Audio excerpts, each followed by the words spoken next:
আমাদের বাড়িতেও কালী পুজো হয়। তো চলো, আমরা যে বাড়িতে থাকি সেই বাড়িতে হয় না, অন্য একটা আমাদের একটা বাড়ি আছে সেখানে হয়। তো চলো তোমাদের দেখায় কতদূর প্যান্ডেল হলো না কি হলো। আমি এখনো পর্যন্ত যাইনি, আজকেই যাচ্ছি। তো চলো গিয়ে শেয়ার করছি।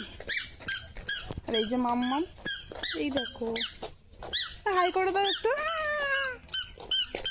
চলো, এটা হচ্ছে আমাদের পুরনো বাড়ি, অনেক দিন আগেকার পুরনো।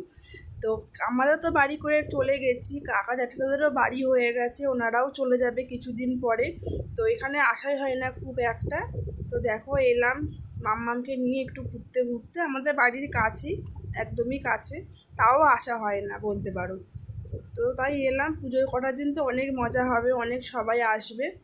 সো আমরাও সবাই অপেক্ষা করি এই দিনটার জন্য। বাড়িতে এটা পুজো হলে কত আনন্দ হয় বলো তো, সবাই আসে, সবার সঙ্গে দেখা হয়। যাদের বাড়িতে পুজো হয় তারাই কিন্তু এই আনন্দটা